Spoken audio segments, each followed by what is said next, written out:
Maraqlı bir mövzuya toxunmaq istəyirəm. Bu nədir? Son zamanlar bilmirəm, hər halda hamının istifadə elədiyi bir proqram var, ChatGPT. Hamı sualını ona verir. Yəni həkimə müraciət eləməmişdən qabaq ChatGPT-dən soruşulur.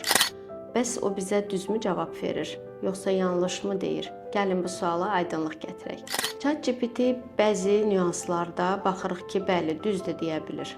Amma elə bir nüanslar var ki, onları sizi yanlış yola sürükləyə bilir. Mən sizə bu yaxınlarda baş vermiş bir pasientin başına gəlmiş bir hadisə haqqında danışmaq istəyirəm.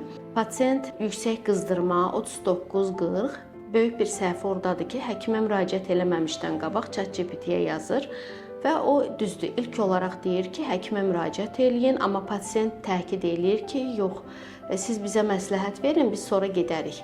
Neyniyək və əlamətləri biraz da şişirdirlər, ChatGPT onlara antibiotik təsir eləyir. Və mənim yanıma 3 gün sonra gəlir, çıxır, uşaq çox ağır vəziyyətdə, su içmir, yemir, qızdırma demək olar düşmür və uşağa çox təəssüf ki, seftriakson vurulur 2 gündür.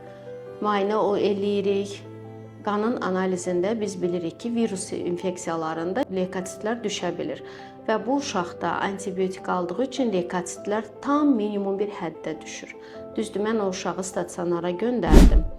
Bunu niyə danışıram ki, bu səhvi heç birimiz etməyək. ChatGPT sadəcə sizə istiqamət verə bilər, amma o bir həkim deyildir. O sizin övladınızı, sizi müalicə edə bilməz. Ona görə də yanlış yola addım atmayaq.